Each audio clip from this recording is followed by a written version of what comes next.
two paragraphs in, so we'll start again. We're learning the Maimer Podoh Vishalim, Tafshin Chof Beis. It's printed in Sefer Mamar Melukat Vav, or in the Mamar Melukatim that goes on the order of the year. It's in Chelik Beis.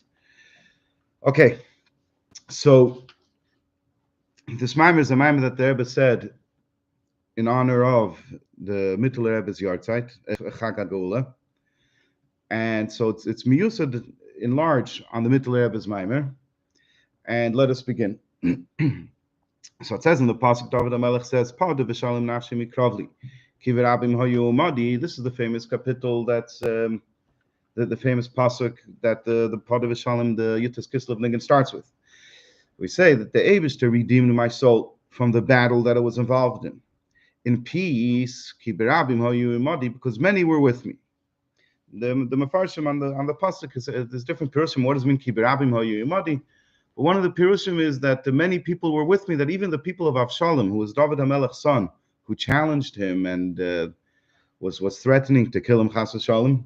So even Avshalom, and he gathered an army. So he's saying that even Avshalom's army, his people and his advisors, they were also davening for David HaMelech's success. And the Baal HaGula, the Mittel Rebbe, explains in his Maimer, which begins with this pasuk, why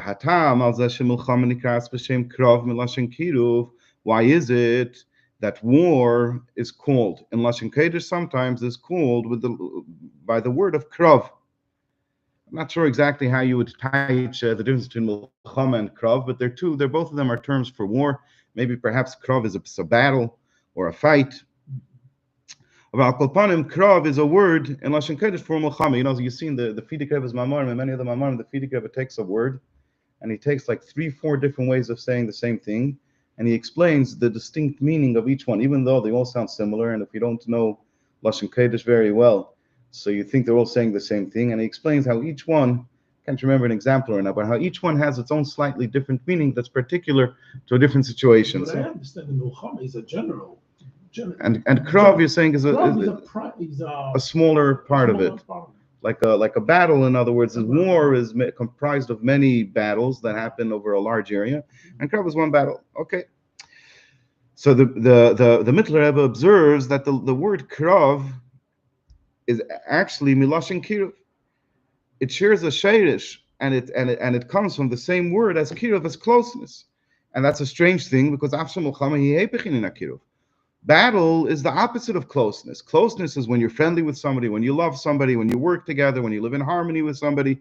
Battle is the complete opposite. You're fighting against them. So why did both share the same word? What's the idea of war? War b'pel mamash means that you take a sword, you take a gun, you take tanks, whatever it is, you're fighting against the other person. But why? What's the idea? Why is there war?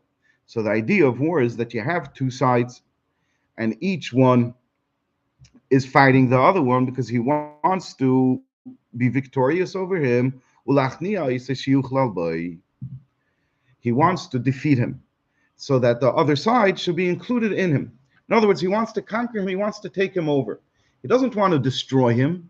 What he wants to do is he's interested in the other person becoming part of him. If you have two kings and they're fighting a war, so one king says, look, there's many millions of people in the other neighboring country, and they do a lot of work, and their work produces wealth, and maybe they even have a lot of chachamim, a lot of wise people who produce advances in knowledge and in science, and there's a lot of resources in the other country. There could be precious metals and fields that produce good wheat, fertile ground. So the other king wants to conquer it so that all the wealth should become his. So in other words, he doesn't want to destroy what's going on over there. If he just destroys it and turns it into a desolate, burnt landscape and kills everybody that's living there, then what's the point? The point is that he should take all of the riches of the other side and make it part of his own. So if you want to do that, if you want to influence and affect that the person who's fighting against you should become part of your cause, part of your nation, should join you, you must come close to him and you must deal with him. And that's why krav is milashon kiruv, and that's why war is milashon of closeness. In other words, if you start with the literal example of Pashat a war. It's not an example. That's following the literal meaning of the word is a war. So if you're fighting a war of annihilation where you just want to destroy the other side, so you don't have to come close to them. You drop a bomb, a nuclear bomb, whatever it is, you destroy the whole country, annihilate it, and fight to get fun. But that's not the purpose of war, like you just finished saying. The purpose of war is to bring him to your side, to make him part of you. So if you want to do that, then you have to leave him in place. You can't destroy him. You have to leave all the people alive. You have to leave all the cities intact, all the infrastructure, the fields. You can't burn them. You want the grounds to still be rich with nutrients so you could plant things, and all of the mines where you take precious metals up. You want everything to remain intact so you could harvest all of that wealth. The universities have to stay in place. The places of study have to stay in place so that all of the wisdom of the other country can be taken over by you. So if you want to do that, then you have to go one-on-one. You have to go out because you don't have the option no more of annihilating them from a distance. So you have to go out, you have to meet them, you have to get the soldiers one by one and defeat them until finally you bring a situation where the enemy gives up and gives in, and now they become part of you. And now you have them, and then you could set up a police force and you could re-educate them, whatever it is, I'm not going to talk over here about how these things are done. You erase their old culture, you create a new culture, you rewrite history, whatever it is that you do. But you're making sure the whole time to leave the people intact, and you defeat them and you bring them into your place. And it's the same thing if you have a war of ideas. If you have two schools of thought, let it be economics, let it be whatever it is, where you're saying what's the best way to organize an economy, what's the best way to organize a society. So if you want to convince the other side, you can't just make demonstrations and scream and shame them and tell them you're evil, you're bad, right? That's dishonest. That's not a part of a battle of ideas. What you have to do is you have to sit with them and have discussions and go down to the details and explain it to them in ways that they can understand, and in ways that in the end of the day they'll have to agree that your way of thinking about it and your way of doing it is the right way and the correct way, because they understood, not because you forced them, because they understood. And now they come and they join you and they help you run things the way you understand things should be run. And so too in every area of life, including of course in Torah. You have a machlekes in Gemara, machlekes between poskim. So there's a back and forth. You try to say, if you're going to say this way, you don't just say, I see a way of learning it this way, and I think this is the good way, and I'm knowing things, and that's the way it goes. That you do if you want to disregard somebody. But if you want to convince somebody, so you tell them, if what you're saying is true, then how are you going to answer this, and how are you going to say that, and then this thing doesn't work out, and you're inconsistent, you're contradicting yourself. There's a pathetic, so you deal with them in order to bring them over to your side. So it's the same thing with the milchama that you have, the war that you have between the nefesh elokis and the nefesh habahamis. So too it is in the constant war that goes on within a person between his nefesh elokis, his godly soul, the nefesh habahamis, and his animalistic soul. That the yid, that a yid has within him these two forces. He has within him the neshama. And the neshama is aware only of alikus. What's true to the neshama? What's real to the neshama? What does the neshama understand? And what interests the neshama is the Eibishter. And the world is an imagination. Doesn't really exist. Is fake. Is false. Is something that gets in the way of the neshama's relationships with the Eibishter. And then you have the other part of the person, the other soul within the person that motivates him and that moves him and that gives him life and energy is this nefesh habahamis, the animalistic soul. And that one is completely the opposite. It says, I don't see the Eibishter. Maybe it's true. The nefesh habahamis lav dafka denies the existence of the Eibishter. Maybe the Eibishter is true. But what I see, what I get, what I understand, what I'm interested in is in Yanei Elam Hazeh. That's what I care about. So there's this war going on every minute of every day in every person's life. And that's part of the Aveda of the Eibishter, is winning this war.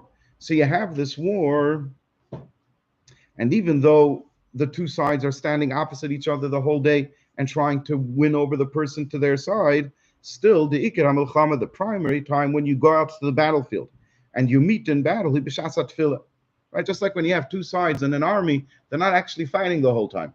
Each one is in his camp. They're both manning their front lines. But then you have moments where they meet in battle.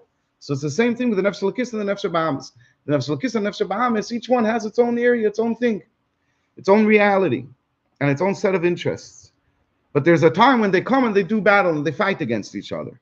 When is the time for that? That's the time of davening. Like it says in Zeh Shas Tzloisa, Shas Kraba, that the time of davening is a time of war. That is the time when the Nefesh Elokis goes out and makes battle against the Nefesh Bahamis, and the Nefesh Bahamis tries to fight back.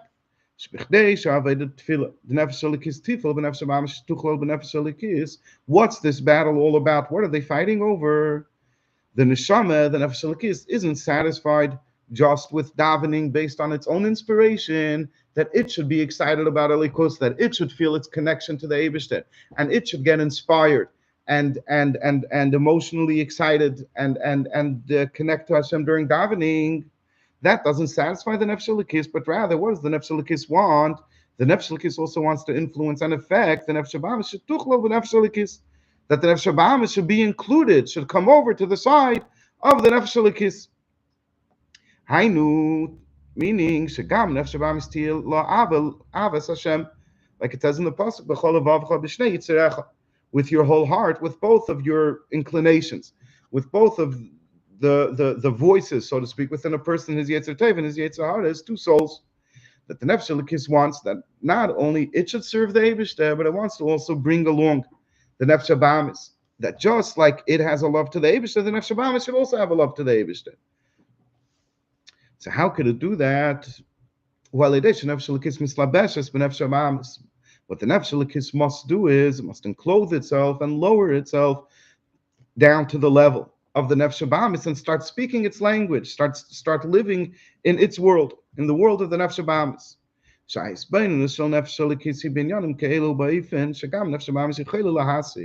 In other words, that when the person is davening, the hispainus of the Nefesh Elokis is not only in things that the Nefesh Elokis is aware of, but also in things that the Nefesh Bahamis is aware of. And not the best person to talk about a hispainus in a likus bechlal, hispainus b'shas davening, but based on what it's explained from Chassidus, what you have by the Nefesh Elokis, what you have is that it's connected to the Eibishter in a way that the world doesn't have any nesinas makim. There's no place for the world. There's no room for the world. In other words, if we say that in a likus you have the pnimius of a likus and you have the chitzenius of a likus, and the world was created from the chitzenius of a likus. Ilam Haza Agashman was created from the chitzenius of a likus. The Nefesh Elokis is connected to the pnimius of a likus. And in the pnimius, there's b'chlal no, the chitzenius is worthless. It doesn't count for anything. And then the Nefesh Elokis, what it sees b'pashtus is the atzmos of the Eibishter, as much as it's shaykh, but it sees the Eibishter, and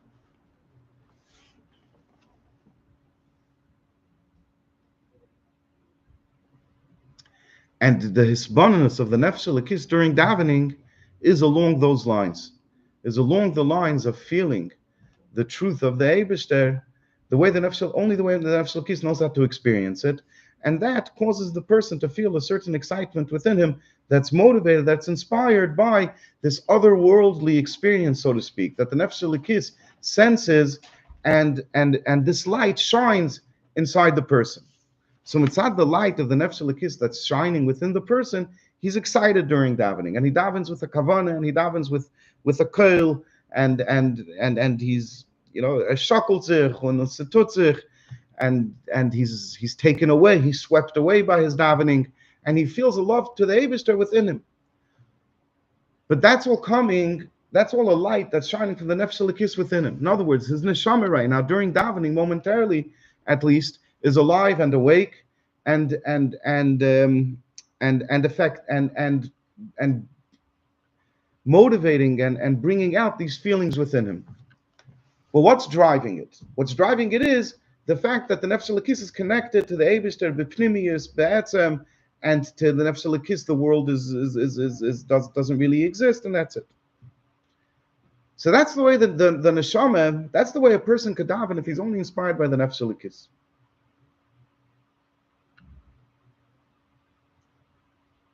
Then you have another situation.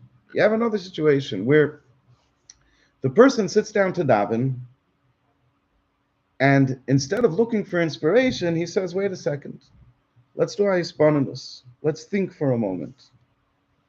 Why is he thinking? He's thinking about the godless of the Eibishter, the greatness of the Eibishter.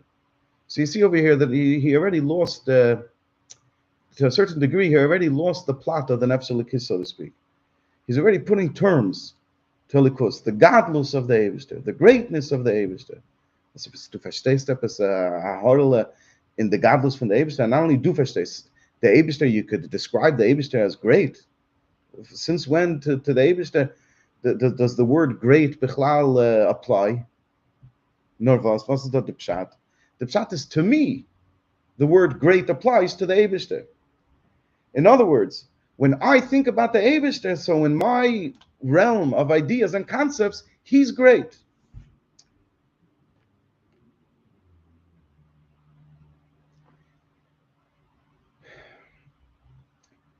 He's saying in Vayvarach David L'cha Hashem HaGedula V'Hagvura V'Tiferes V'Anetzach V'Ha'ed. So what's the Ilm Shepshat in these things, in these words, that we're praising the Eibishter. To you, Eibishter, is the greatness and the might and the glory and the beauty. Yeah, we're telling the Eibishter that we, Be'emes, don't have all of these qualities and attributes. We don't have true greatness. True greatness belongs to the Eibishter. True force and might and power belong to the Eibishter. The glory, b'chulu b'chulu. How does Chassidus teach L'cha Hashem HaGedula V'Hagvura V'Tiferes V'Netzach V'Ha'ed Chol B'Shemaim V'Haaretz? Chassidus teaches it that from where does greatness come from? From where does power and might come from? It comes from the Eibishter. Although it's not that we're saying that the greatness of the Eibishter is that he's great and he's powerful and he's glorious. We're saying the Eibishter is a balabas on it all. He's higher than all of it in ways that we can never understand. Any greatness and any power that I can imagine in my mind, that I experienced, that I saw with my eyes, and that I understand to be something that's wow, I know it comes from the Eibishter. So it's a completely different look on things. So when the person sits down, when the Yid sits down to daven, suddenly he starts having a hisbonenus. He starts thinking about the godless of the greatness of the Eibishter. In other words, he's trying to bring it down to terms that his human mind, his nefesh ba'amis, can also understand. He starts thinking to himself, remember when you went on a trip and you went out in nature and you saw all of this beauty, how all of the colors matched in the mountains, the brown, the different rocks and the trees and the stream of water and the way the sun suddenly shines, and now the color, anybody was in the Grand Canyon, now suddenly everything is bathed as in a golden, glow. And it was pashat awe-inspiring, and you watch sunrise over there, and it's pashat beautiful. And here's a tree epis that's tenaciously, holding onto the cliffside, coming out from a rock, and you look at it and you see the tree forms a home for a bird that's able to make its nest over there, and it also finds protection from the predators that are hanging around in the area. And you see all of this greatness, and then you zoom out and you say, this is only one small spot on the earth, and you start understanding much bigger things. Or you could zoom down to the much smaller level, to the molecular level, and then to the atomic level and the subatomic level, and you understand how everything comes together, and why water flows and rock stays still, and you start understanding all of this greatness. And never mind when you start getting to the living beings, you observe it as just a little beetle going across the ground, and you see how it finds its livelihood and how it's able to coordinate its movements and how it grows and how it has children. And it starts becoming mind-boggling. And you see all of this, and you say, Marabu Masacha Hashem, how great is the Eibishter's actions? What happened over here? The Nefesh Ba'amis saw things that wowed it. The Nefesh Ba'amis saw things that swept it off its feet. The Nefesh Ba'amis touched greatness. It saw something that made it feel very small. And it understood that such greatness can only come from the Eibishter. That there's a creator who created all of this. And not only he created all of this, every moment the Eibishter is renewing his energy and is renewing the world. And like this, the person during davening is starting to think. And when he says, L'cha Hashem HaGedula, that's what he starts thinking about. He starts thinking about, to the Nefesh Ba'amis, explaining his human mind and his human heart, his emotions, that all of this beauty and all of this goodness that you see is coming from who? Is all coming from the Eibishter. And to the Eibishter, this is all nothing. Lagabi the Eibishter, what we just had in Tanya yesterday, 2 days ago was it, the Diktuk Kal of Teira, the whole chais of the Ilmis is telling the Diktuk Kal, and he starts convincing the Nefesh Bahamis that, listen, stop being involved in petty things and small things and short-sighted things. When Pare wanted to test Moshe Rabbeinu reached for Pare's crown, was it, I believe, as a baby. He reached for Pare's crown. And Pare, who was connected over there to his klippus, was able to, it was a shiny gold, and it could be, I think Moshe Rabbeinu even took it off of Pare's head and put it on his own head. I don't remember the matters clearly, but I believe that's what it was. Pare wants to see, was it just child's play, or is this kid up to something? Is this the beginning of something? That's why he took the... So he put 2 plates in front of him, one plate where he had gold coins, and one plate where there were burning coals. And this was a test. I was going to say that for some reason it made sense to Pari that burning coals is more interesting than gold coins. I'm not sure why to a baby. But he figured that if the child understood what he was doing, and there's a power over here, there's a force, this is the beginning of somebody who's going to come and knock me off my kingdom. So he's going to go for the gold coins. We're going to see consistency. We're going to see over here that this is a person who's living on another level. But if he's just a child and it's child's play, so he's going to go for the coals. Moshe Rabbeinu his hand was going towards the gold coins, and the Eibishter wanted, of course, Moshe Rabbeinu to live. So he sent a malach, and the malach pushed his hand towards the coals, and he put his hand to his mouth because it hurt. And from then, Moshe Rabbeinu had difficulty speaking. From that experience. Of Al Kolpanim, so the Nefesh Elokis tells the Nefesh Bahamis, what are you busy with the coals? There's a plate of gold over here. There's such a big story, and over here, you're busy over here, you're sitting over there, and you're thinking, when I get home, I'm going to make myself a steak, I'm going to marinate it, I'm going to barbecue it like this, is it going to be like that? What am I going to mix it with? What's this? Maybe I'll go online, I'll check on Instagram to see. And the Nefesh Elokis tell you, you're petty, you're small. What's going to be of this? There's nothing of it. And not only that, there's so much greatness going on around you. You can connect to the Eibishter, and you're busy over here with this nonsense. And slowly, the Nefesh Elokis, if the person is doing his Aveda, if he's working very hard, slowly the Nefesh Elokis brings the Nefesh Bahamis along. And this is the time during davening that the Nefesh Elokis tries to cause the Nefesh Bahamis to feel a love to the Eibishter. After all, the Eibishter is the one who gave me, the Nefesh Bahamis, gave me life. And he's the source of all the goodness for me. And he's the greatest goodness that exists. So that's a completely different type of davening. That's not an excited davening, running back and forth and screaming and everything. In other words, it's not an inspiration that's coming from above and is just taking over the person. This is more a methodical, meditative, davening, a davening where you think about things and you try to bring the Nefesh Bahamis along to love the Eibishter. When the davening is only mitzad the neshama, so it doesn't affect the Nefesh Bahamis. So what's the difference between these 2 types of davening? When the davening was because I'm in shul and I'm wearing my tefillin and I feel the light of the Nefesh Elokis is shining within me. So what happens when the davening is over? Nothing. The person remained the same. Says the Zelbe Mensch, he wasn't changed in iota. And you could even argue that even while he was davening, he really wasn't a changed person. This was just a moment of inspiration from above that was shining within him. Masha'enkin, if the person works with himself and tries to change himself, then after he finished davening, he's not running so fast, to go, and check on sports or whatever it is, to check up on the latest scores. And maybe, when he's at work and he has to figure something out and he reads a very interesting article by some guy who's very impressive and everything, so he's impressed by the guy's chokhmah and he's appreciative of the knowledge that he got from the guy, but he's not so much interested in the guy. He doesn't become a fan of the guy. He's still influenced by his davening. He knows what's right, what's true, where he's at, where he's supposed to be. And when he comes home, he's more, at peace with himself, and he doesn't feel this tension now to go and throw himself into taivas. That's the difference between these 2 types of davening. There's a story.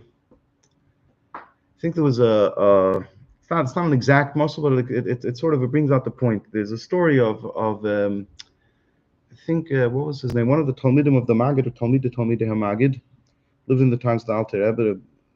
Reb Chaikel Amdurer, I think was his name. Reb Chaikel Amdurer, and he was from the Rebbes of Poland, and he had Chassidim, and he was madrich them, he guided them, and he led them in the way of Poilin, which is a way of Tzaddik B'munasa Yechaya, where you feel the inspiration of the Tzaddik, and the Tzaddik fills you up with fire because you connect yourself and you give yourself over to the Tzaddik. We're not talking about small things over here, made up things. The person Taka went to his Rebbe, and he gave him Aksavis Kashrus, and he connected himself, and he said, Rebbe, I'm putting myself aside, I'm following you, I'm listening to you. And through that Iskashrus, so the neshama of the Tzaddik brings inspiration and shines its light in the neshama of the chassid, and that brings a life and a beautiful vitality into his serving of the Eibishter. That's the way of Chassidic Peilut. And the way of the Alter Rebbe is completely the opposite. It's Chassidus Chabad. Like the Rebbe said in the first Farbrengen, after he said the Maimon Basi Lagani, that I'm going to help, but you have to do the work yourself. And the Alter Rebbe purposely took the ideas of the Mezritcher Magid and of the Baal Shem Tov and said there is a way to explain it in Seichel, and just because we explain it in Seichel, we're not turning it into some philosophy. It still maintains its Eireli key that could transform a person and make a person holy, but it's coming in an Eifen of Seichel, of Chabad. So there were two Chassidim who were friends. One was a Chassid of the Alter Rebbe, and another was a Chassid of the Rebbe Chaikel Amdure. And they would daven in the same shtibel. And the Alter Rebbe's Chassid observed that Rebbe Chaikel Amdure's Chassid, every time when he went to daven, he would daven with a bren, with a fire, with a hislavos, with an excitement. And his davening was beautiful. He made his preparations according to whatever Rebbe Chaikel Amdure told him, and davening went like a malach. He, on the other hand, would sit down and learn a maimer, and have his bonus, go in the way of Chassidic Chabad. And sometimes during his davening, he would feel inspired. And sometimes during his davening, he didn't feel it. It was a davening not like a chassid likes to have a davening. So he went to the Alter Rebbe in Yechidus, and he told the Alter Rebbe that he feels very sad and very badly about this. That here he is doing all of this work, all of this isbonenus, all of this learning of Chassidus, and trying so hard, and sometimes it works, and many times it doesn't. And he sees this other chassid, this Chaikel Amdure's chassid, is every time he davens, brennt. Brennt. The lashon he used was, he told Alter Rebbe, brennt. So the Alter Rebbe responded to him, brennt. The Chaikel brennt in him. He's not burning. Reb Chaikel is burning within him. It's not his inspiration. It's Reb Chaikel's inspiration that's within him. So al derech zeh, not the same thing, but al derech zeh, when a person is davening only with his nefesh likis, and he's all excited and on fire, but is the whole person davening? Is the human being, the yid in a guf, b'cholu vavcha, b'shnei tzerecha, is that davening? No. The nefesh likis is burning within him. Mashenkin, when he davens with a hisbonenus, the nefesh l'kis lowers itself. It doesn't think about its essential connection, its asmitzdik connection to the Eibishter that's higher than Elomus. Doesn't think about that. Instead, the nefesh l'kis starts thinking in terms of Elam Hazeh and the beauty of Elam Hazeh and the greatness of Elam Hazeh and how that's all created by Hashem and given life by Hashem. And he starts explaining the nefesh b'amis. Connect with what's real. Connect with the bigger ideas. Connect with what really matters, with the true beauty. Not with the short-sightedness and pettiness. And he convinces him, so now the Nefesh B'amis also davens. The Nefesh B'amis itself loves the Eibishter. The Nefesh B'amis, in other words, the ability that the Nefesh B'amis has, the capacity that Nefesh B'amis has to love is suddenly directed to the Eibishter. So that's the war, that's the battle, and to do this, like the Mittler Rebbe says, the Nefesh B'amis has to come close to the nefesh l'kis, has to come close to the nefesh b'amis and wage war against it. Now, what's the problem over here? What's the challenge? The birur, the nefesh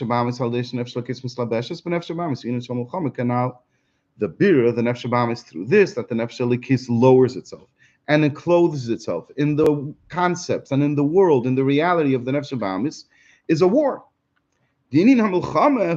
What's a war? There is an enemy, and you have to fight against him. What's in these words, what's in this half a line over here, what the Rebbe is saying over here is that in war there's casualties. War is dangerous, and you have to fight, and sometimes you win, and sometimes you lose. In other words, the Nefesh Elokis finishes its whole explanation to the Nefesh Bahamis, and some days it works. Other days, the Nefesh Bahamis says, listen, I'm looking over here, I see this guy, davent nicht, lernt nicht. He's the whole day, he's busy looking how to make money, and you know what? He's successful. Baruch Hashem, Davis gives him atzlacha. He's successful, and he'll leptatog. Anything he wants, he has everything. Nothing is missing in his life. Benefesh, ruach, neshama, he has everything. The most beautiful art, and he goes to the most beautiful shows and productions, and spiritually and emotionally, he's enjoying himself, and physically too, he's enjoying himself. And the Shebam says, listen, I hear what you're saying, but I don't see your point. I'm going to go along this way. So I'll daven up because I know I have to daven up, but I'm going to work. I'm working. I want to be like that guy. That appeals to me more today. In other words, sometimes the Nefesh Elokis can convince the Nefesh Bahamis, and sometimes it can't convince the Nefesh Bahamis. And then the Nefesh Bahamis is a casualty over here. The Nefesh Bahamis, it doesn't work. So that's why there's another way. So you have a second way that's mentioned in this pasuk, meaning Podoh b'shalom nafshi. So what's the idea of Podoh b'shalom? That my soul is redeemed in peace, because it's not only the battle of the Nefesh Bahamis, it's also the Nefesh Elokis. The Nefesh Bahamis takes the Nefesh Elokis and schleps it with it. The Nefesh Elokis becomes dirty. That's why is the of Gehenim. Because whatever the person does down here with his Nefesh Bahamis, also since the Eibishter put the Nefesh Elokis in the Nefesh Bahamis, so just like, for example, if a person is wearing a jacket and you grab the person by the lapels of his jacket and you schlep him somewhere, so you pull the person also. So it's the same thing. The Nefesh Elokis is enclosed in the Nefesh Bahamis, and if the Nefesh Bahamis falls, it brings down the Nefesh Elokis with it. So what could the Nefesh Elokis do? And also for the Nefesh Bahamis' sake, to have a Podoh b'shalom, v'inin Podoh b'shalom nafshi hu shaftiya the Nefesh Elokis mehagolos Nefesh Bahamis any beif in the milchama, that it shouldn't be in the way of a war, ki'im, but rather instead shalidei gilui elyon. What does it do? It reveals a higher light, and through this light misbatlim haritzenis the Nefesh Bahamis. It completely takes away, removes, and destroys the ritzenis of the Nefesh Bahamis. Shalachein ein tzarich l'milchama klal. Therefore, there is no need to wage a war. In other words, like this: when the Nefesh Elokis lowers itself and talks the language of the Nefesh Bahamis, so even when the Nefesh Bahamis agrees with it, but the Nefesh Bahamis is still a functioning entity. The Nefesh Bahamis is still something that has seichel. It's still something that has midas. It's still working. Nervous, the Nefesh Elokis convinced it to think about what? To think about the Eibishter. To love what? To love Eibishter. But it's still a functioning entity. And because it's still a functioning entity, tomorrow it could think about something else and love something else. There's another way. Where the person awakens within him the power of the Nefesh Elokis, not just as a one-time momentary inspiration during davening that shines within him, but rather he reveals within him the keach of his Nefesh Elokis on a permanent basis. He's constantly connected to his Nefesh Elokis, and in his consciousness, he has his Nefesh Elokis the whole time. And what happens then when the Nefesh Elokis is revealed? So the Nefesh Bahamis is no longer a functioning entity. It can't anymore. It's compared to the Nefesh Elokis shining within it. It loses its strength. It loses its interest, and that's it. It's subrachan. It's broken, and therefore it no longer thinks, and it no longer has love, and it has nothing. It's completely, in other words, overwhelmed and overpowered by the force of the Nefesh Elokis. When you do that, now you don't have to worry because it's no longer functioning. It's broken. So now the Nefesh Elokis could be redeemed in a way of peace. And since it's broken, since this overwhelming revelation of the Nefesh Elokis breaks the Nefesh Bahamis, so you don't have to wage war against it. The Nefesh Bahamis is not functioning anymore. It's explained in several places and also in the Maimer that this Maimer is based on the mitzvah that you could refine the nefesh habahamis through the study of Torah. And this bir is not by waging war against the nefesh habahamis.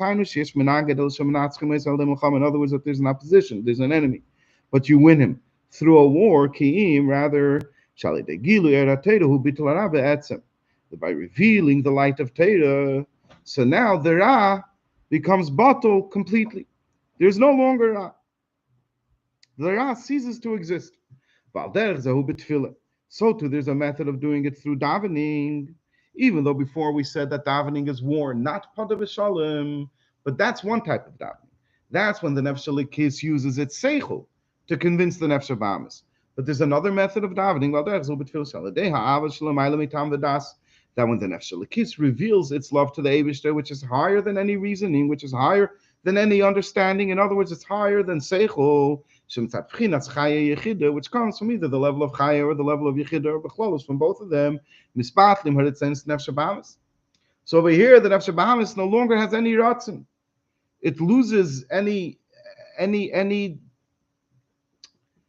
will, any desire. It no longer has any life in it. It's like a dead thing. When you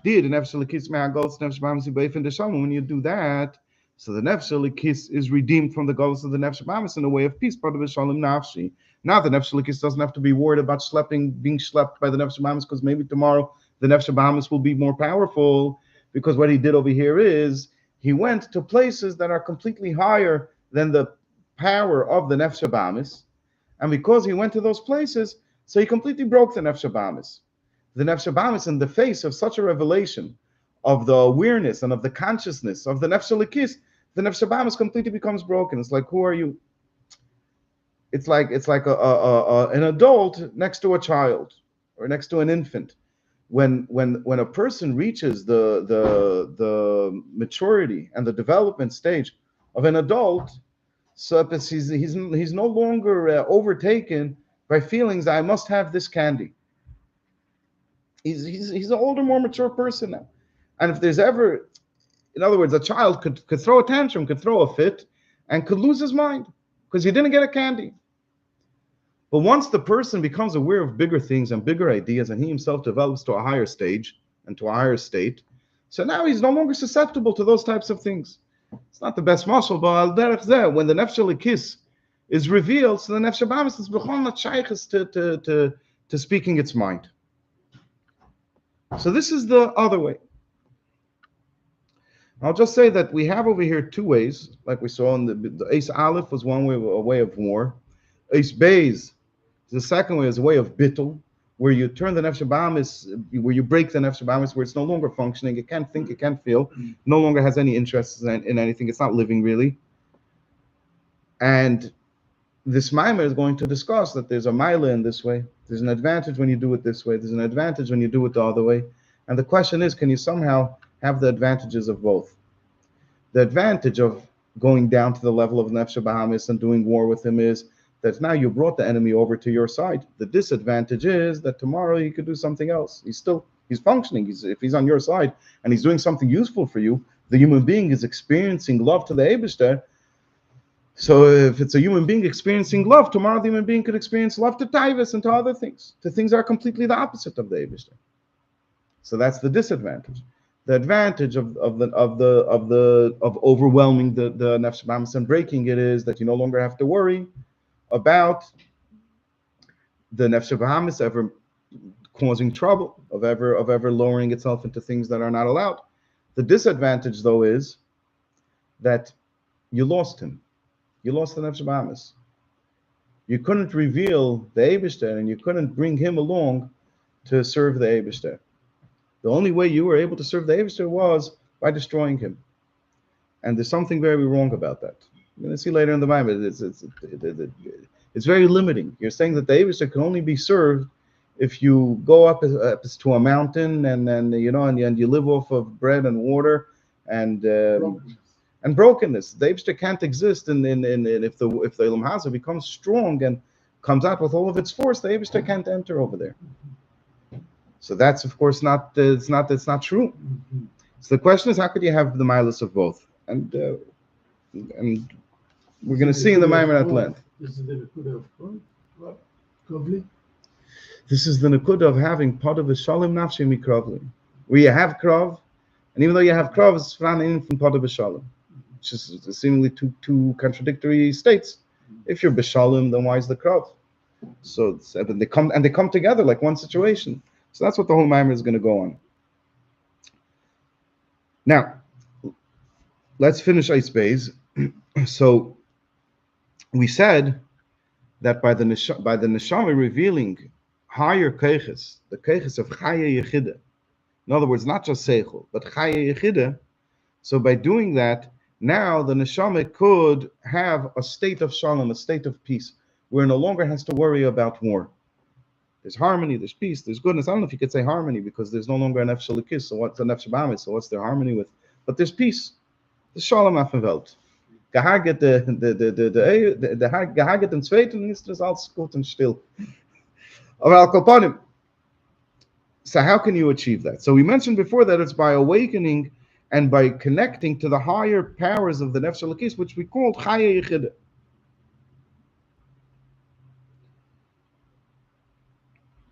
And now he's going to explain, in the next section, he's going to explain that really it's primarily done through Yechida. But just to try to help us understand the next paragraph, we'll just try as best as possible to describe what we mean when we say Chaya Yechida. And we'll start with a mashal from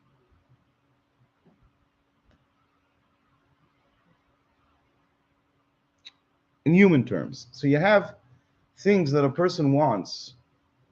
Why does he want them?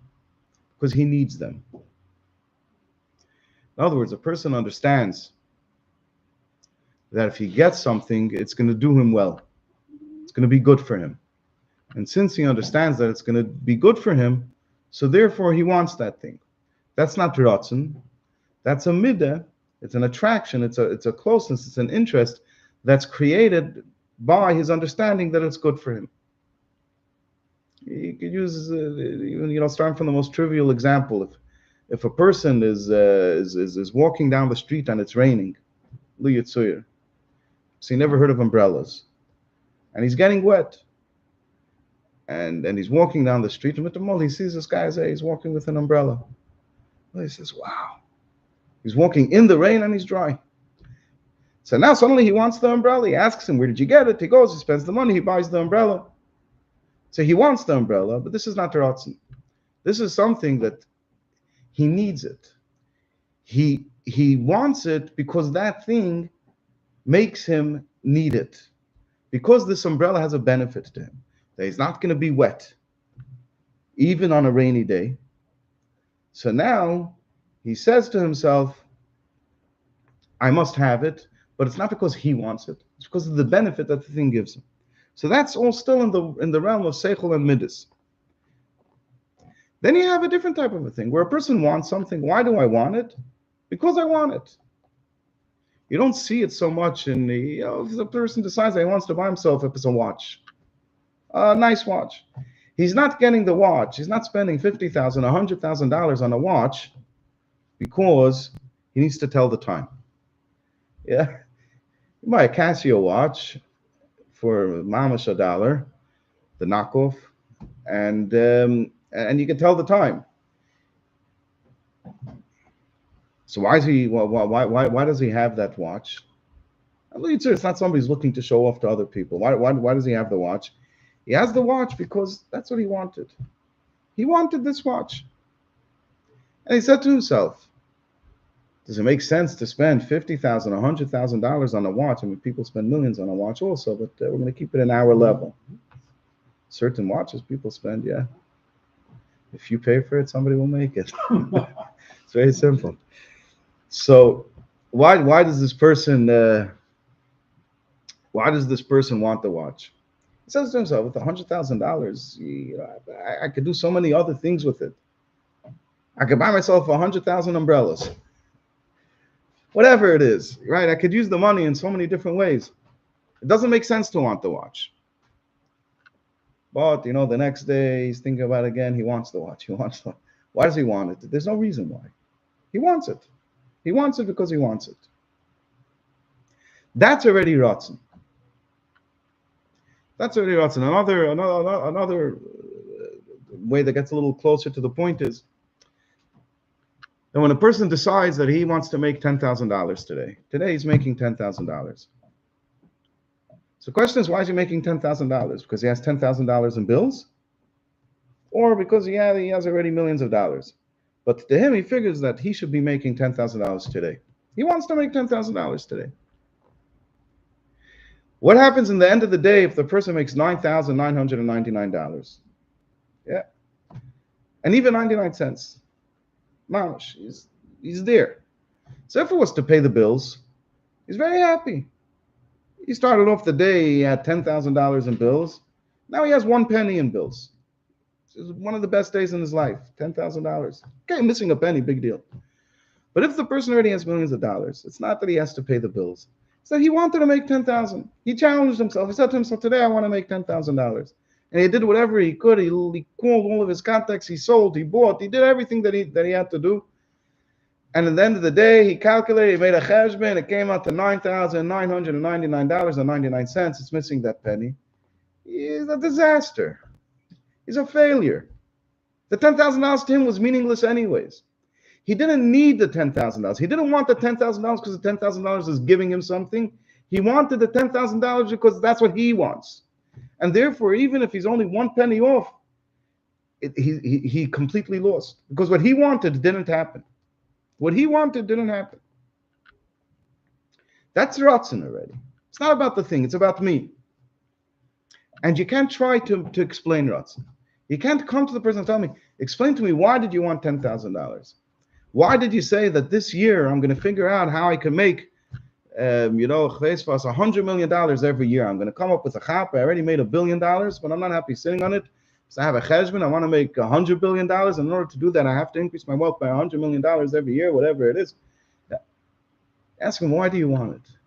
There's no why. There's no why, because that's what he wants. That's what he wants.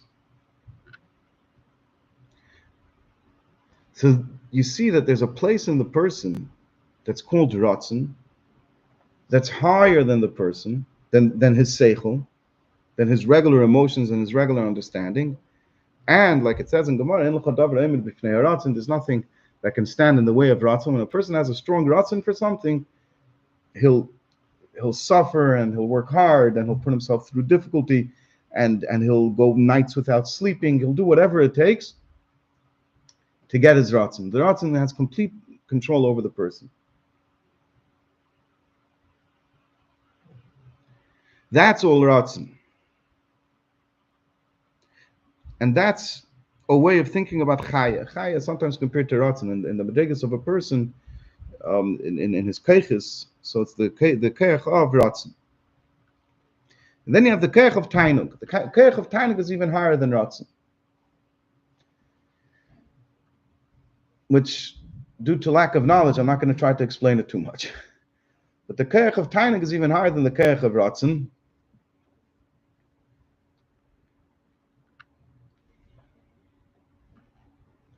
I'll say this much, right? Tainug explained literally what is Tainug, and Tainug means pleasure.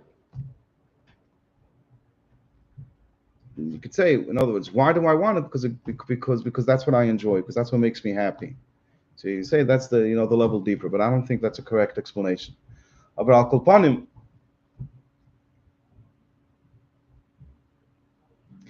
the difference between Tainug and Ratzon is that Ratzon forces the person. Ratzon says, this is what I want, and therefore, if you have to suffer and you have to, I want to run the marathon. I want to run the marathon. And because of that, I'm going to have to wake up every morning, 5 o'clock, so I could practice before, and because later I have to go to work. So I have to wake up 5 o'clock and run, and I can't eat everything I want to eat, and I have to do other exercises. And it's very hard work. And the person's body is screaming and saying, I don't want to do it. What does the Ratzon say? The Ratzon says, you're going to do it. You have no choice, and the person does attack it. Aching and screaming. You talk to these people who did amazing things. And they say, you get going and everything is going good, and then it starts getting hard, and you're not sure, should you continue, should you not continue, but you say, who cares, it's hard, I want to do it, I'm going to continue doing it. And then you get to the point where you should start feeling pain. Every step is painful, shooting pain, terrible, excruciating pain. And you it's nearly it's impossible to walk. But you're determined. If the person has one of these types of people, he's determined, and he says you continue walking through it. And at a certain point, suddenly you stop feeling anything. It's like you went above the pain. It's like suddenly the Ratzon basically forced the pain to not matter and to not care about it, and you break through the pain, and then you just keep going as if it doesn't exist. And then suddenly you go double what you were able to go before. In other words, if you're able to go 10 miles or run 10 miles, without the pain, and then it started getting challenging the next 5 miles, and then you're like, that's it, I'm at the end, my body is giving out, and it's already impossible, and they just made it to 20 miles. And then when you say, I'm in control, my Ratzon is going to take over here, and I'm just going to do what I want to do, and then suddenly you run another 20 miles. Once you break through that barrier, you're on a whole other playing field. That's the way they describe it. I've never done it. But Al Kopanim, it's a story over here of the Ratzon forcing the person. Tainug doesn't operate in a way of forcing the person. Tainug operates in a way where, why is the person doing it? Because his whole being feels connected to his soul, to his Tainug. And it says, what does the hand want to do? The hand wants to be in line with the person as a whole. And therefore the hand is doing it, not because it's being forced to do it, but because it's b'derech mevel, it's automatically doing what the person wants to do. In other words, it's not being governed by the Ratzon. Instead, it's simply in line and in one piece, in a whole, as an extension. And not as an extension, really it feels, the whole person's body feels that it's not its muscles on its own that are complaining now. The whole person's body feels that he's part of the person, and the person now wants to do something, and therefore the person does it, not because he was forced to. It has to be explained a little more, but we're going to leave it at that. But a little bit where, at least it's clear that Ratzon forces the person. He's not in control of every part of the person, but he forces him. Tainug works on a deeper level where he's saying, why I'm doing it? Because this is me. The foot is doing this not because the Ratzon forced the foot to continue walking. The foot continues walking because it feels that this is me. What the person wants inside of him, the pleasure, the enjoyment of the person inside him, this is the gather of the whole person, and therefore the foot is walking, not because it was made to walk. So based on this, let's learn the next paragraph, and hopefully we'll be able to make it a little shorter because of the introduction. The Mittler Rebbe explains the true idea of Podoh B'Shalom is by revealing not Chaya, which is like the lower level, which is like Ratzon, but rather through revealing Yechid, the Bittul, it's Enes Nefesh Ba'am Shal De'av Shalom Ma'il Mitam Das Shem Tzad HaMakif Techaya Hurak Mipnei Shar Ratzon the Nefesh Lekis to Bechinas Chaya Misgaber Al Ratzon the Nefesh Ba'amis. It's only because the Ratzon is the Nefesh Lekis that's coming from which level of the Nefesh Lekis? It's coming from the level of the Nefesh Lekis, that's from Chaya. So that level is taka higher than the Nefesh Ba'amis. It's higher than what the Nefesh Ba'amis can understand. It's higher than the Nefesh Ba'amis can feel, but it's not completely higher. And therefore, how does it operate? How does it take over the Nefesh Ba'amis? It overpowers it. It forces the Nefesh Ba'amis to do what it wants. If it's forcing it, then how's that different than the Milchama that we described before? So he explains in the parentheses, in the brackets, but it's just because of the overwhelming force and power of the level of Ratzon that's in the Nefesh Elikis. So the Nefesh Ba'amis, all of its tzaynus fall to the side and break apart. And this is unlike what we described in Eis Aleph, what happens when the Nefesh Elikis lowers itself to the Nefesh Ba'amis, which is what we described in Eis Aleph.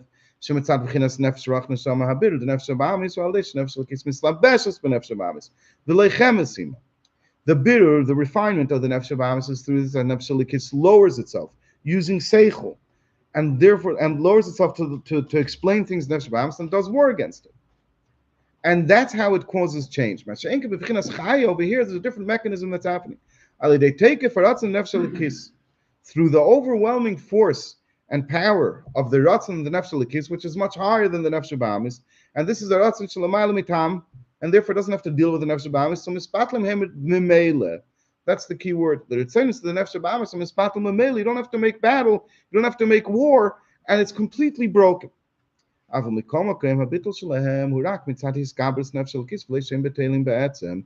still, why is the Nefesh Ba'amis broken? Why is it no longer functioning? Why is it no longer feeling the feelings that a Nefesh Ba'amis is supposed to feel? Not because it's completely bottled, not because it ceases to exist, but rather because the Nefesh Ba'amis, the Nefesh Lekis, the Ratz and the Nefesh Lekis, overwhelmed it and overpowered it. And therefore, it's not true peace. Peace it is. There's no war going on. It's a situation of peace. But true peace is when you don't have an enemy at all. If you have an enemy, but currently he's broken and he can't fight against you, so you could call it peace, but he's still there. If it was complete peace, there wouldn't be no enemy. True peace is when there's no enemy at all, not when the enemy is broken. In other words, war is when the enemy is there and he's functioning. And winning a war means that the enemy is still functioning, but you brought him over to your side. The lower level in peace is when the enemy is no longer functioning, he's broken, but he still exists. And if he still exists, then it's not complete peace. Complete peace is not because you overpowered him and you overwhelmed him and now he's broken. Complete peace is when there is no enemy. There's no enemy at all. And that can only happen when the person, through the power of Yechidah, that's within the person's neshama. The true Podoh B'Shalom, the true redemption and peace that the neshama can have is by the neshama revealing its level of Yechidah. Why? Since at the level of Yechidah, there's no equivalent level that corresponds to it. In the Nefesh Ba'amis, like it says in the Gemara, that a shadow of a shadow, the Shadim don't have. A Shandala doesn't have a shadow of a shadow. This is why I remember learning it years ago. I didn't check it up now. But that they don't have a shadow. What's a shadow of a shadow? Rashi doesn't explain. Tosfos doesn't explain. I think some Achrim tried to explain, or some of the later Rishonim tried to explain. So it's very difficult to understand what does it mean a shadow of a shadow. But this idea of the Pnimius, it doesn't have. In other words, a makif, a koyach of Ratzon the Nefesh Ba'amis has. True, it can't compare to the koyach of Ratzon of the Nefesh Lekis, but at least it has it. The makif harachik, or the Pnimius, the Etzem, the koyach of Yechidah, that it doesn't have at all. And therefore, it can't exist in the face of the koyach of Yechidah. So that's the idea of the bevur leslo. Lechein bittul etzens nefesh ba'amis al digilei yechidah hu lo yishal digilei yechidah nasa bittul etzens. It's not pshat that because the yechidah became revealed, so now we accomplish the bittul etzens. Not even because we accomplished it b'derech memela, but we're saying that we caused the ratzon of the nefesh ba'amis to be batal. No, that's not the story of it. It's not pshat that the nefesh ba'amis that we caused the ratzon of the nefesh ba'amis to be batal. Kiim, what happens? There's no room, there's no possibility in the first place that there should be Ritzayin Zarim. In other words, mitzad the makif of Chaya, what are we saying? That there is an Nefesh Ba'amis, and that the Nefesh Ba'amis could theoretically have a ratzon for things that are opposite of what the Eibishter wants, that are not part of serving the Eibishter. Narvas, because I went and I revealed my level of ratzon, of Chaya, in my Nefesh Lekis, since I revealed that level, so now b'derech memela, I don't even have to worry about dealing with the Nefesh Ba'amis. I broke him, I automatically broke him. Says I brought it about. It existed, but I brought about its destruction, or at least breaking it. The Yechidah operates in a completely different way. From the level of Yechidah, it says there is no such a thing as anything but for the Eibishter. There's no place for a Nefesh Ba'amis b'chlal. Nefesh Ba'amis doesn't exist. Who you? Where do you come from? You don't exist in the first place. And that's true Shalom. Because to the level of Yechidah, there is no Nefesh Ba'amis. Why doesn't he have to deal with an enemy? Because there is no enemy. The Yechidah has no enemy. Seichel has an enemy. Seichel the Nefesh Lekis is opposed by Seichel Nefesh Ba'amis. Ratzon of the Nefesh Elikis, Chaya of the Nefesh Elikis, has an enemy, but the enemy Bechlal is much weaker than it. It could completely overpower it, overwhelm it. It doesn't have to deal with it. It could break it in a moment. B'derech memela, without even dealing with it. But it has an enemy. Yechida, in the neshama, has no enemy. Legabe, that essential, deep connection that the Yid has to the Eibishter, there's no Yetzer Hara against this. There's no Nefesh Bahamas against this. I'm connected to the Eibishter and nothing else exists. A Nefesh Bahamas can't even, it's not even possible for a Nefesh Bahamas to exist at this level of connection to the Eibishter. And when the Yid reveals that level of Yechida in him, so now he has true peace because there's no enemy whatsoever. And this is the true meaning of Podoh b'Shalom Nafshi Ki B'Rabim Hayu Imadi. This is what Shalom means, and this is what B'Rabim means. The B'Rabim Hayu Imadi Hu Tam Ki Al Podoh b'Shalom Nafshi. B'Rabim Hayu Imadi is the reason why we're able to achieve Podoh b'Shalom. Ki Aveda the B'Rabim Hayu Imadi. What's the Aveda of B'Rabim Hayu Imadi? He's Eilus V'Gilei Hayechid K'Mavur Baruch B'Mayim. Ki B'Rabim Hayu Imadi means the awakening and bringing out and revealing the level of Yechida. Once the person brings out and reveals his level of Yechida, the redemption of the Nefesh Elikis is now in a Eifen of peace, Podoh b'Shalom Nafshi, Sfran Shalom Affenwelt, everything is good. There's no more problems.